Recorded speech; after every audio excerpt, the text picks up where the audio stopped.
عزيزي المزارع، أصدرت وزارة الزراعة واستصلاح الأراضي نشرة بأهم التوصيات الفنية الواجب على مزارع محصول نخيل البلح مراعاتها خلال شهر أبريل.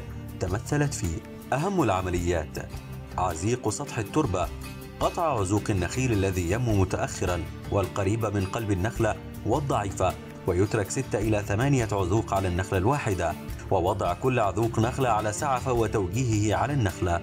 خلع الفسائل الجيدة عن الأمهات 3 إلى 4 سنوات.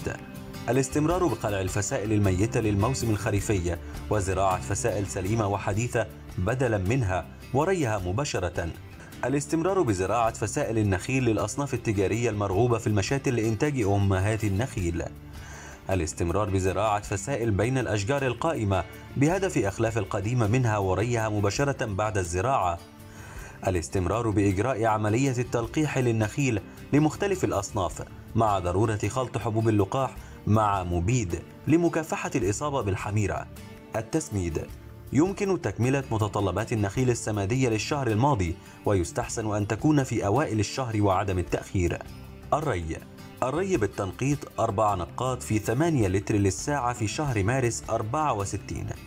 المكافحة: مكافحة وقائية للعنكبوت، متابعة مكافحة الحميرة ودباس النخيل، نطاط أوراق النخيل وسوسة النخيل، مكافحة حفارات النخيل عند ملاحظة وجود حفر في قواعد الكرب وفي قمة النخلة الناتجة عن الحشرات، حيث تتغذى على الأنسجة الداخلية للنخلة مسببة موتها. الاستمرار بإجراء التحري عن كثافة الإصابة بحشرة الدباس وتحديد نسبة فقس البيوض لغرض تحديد الموعد الملائم للمكافحة.